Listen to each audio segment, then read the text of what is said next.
This is such a hot topic now in our societies.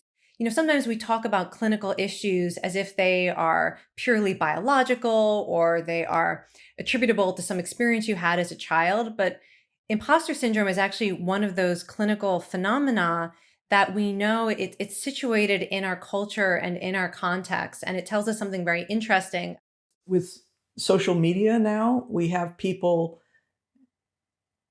making Facebook pages and Instagram accounts and Snapchat accounts where they're putting pictures up and sayings up of kind of the high points of life, as if this is what life consists of, is all these high points. And so we're getting a really bad social comparison set up where people are starting to imagine that other people have this kind of perfect life. I think it's blown up in every way. It's blown up politically, it's blown up socially, it's blown up in terms of the anxiety and depression of our college students.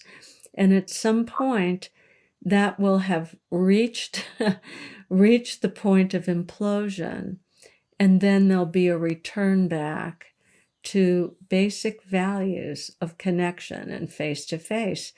And right now, as therapists, I think it's prudent to realize that sometimes you, as a therapist, may be somebody's most obvious source of connection because they're spending so much time on social media, so much time in the game of comparison, and all of that.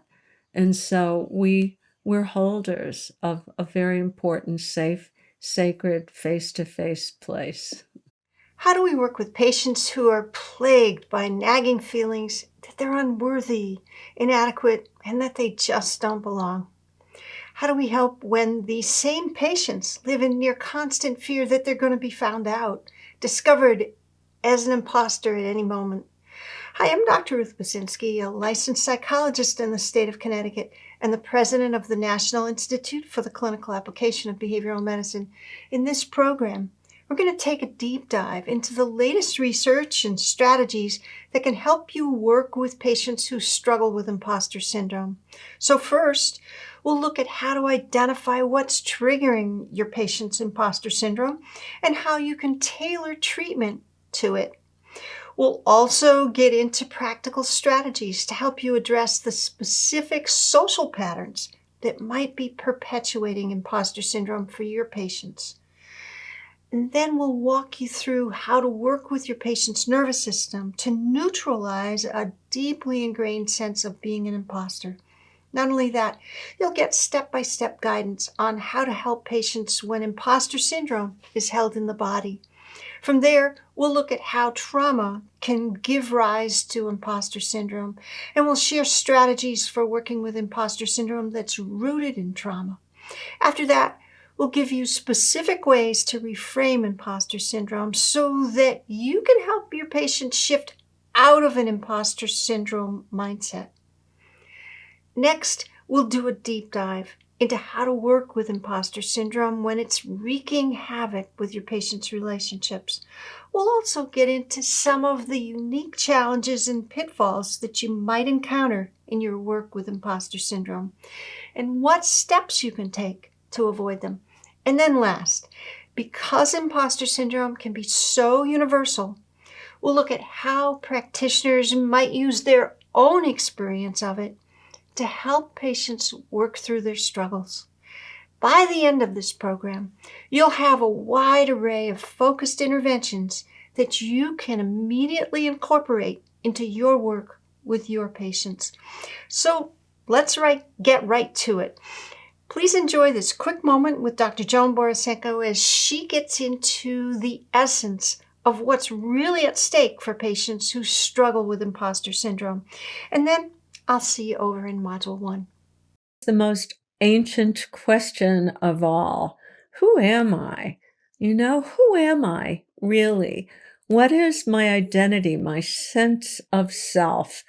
The place where I feel a security and a groundedness in me. Who am I? And I think we all live in a continuum between the most constricted sense of self and the most expanded, accepting, welcoming, curious sense of self. And with imposter syndrome, I think what can happen is we move toward that very constricted sense of self that suffers and make of it an identity. And so I think the bigger question, who am I underneath all of that stuff? Who am I that's not conditional on circumstance? And helping a client to identify moments when their guard is down, they're more expanded, more organic, more authentic, and to begin to help people recognize, aha, this is the most important thing, to be in this state, regardless of what you're doing. And of course, that's more easily said than done, but really that's what this series is about, is finding that authentic self and knowing that even in times when it's hard to find it, that's who we really are under there. And at the times that we know that, we don't feel like an imposter. We just feel like ourselves.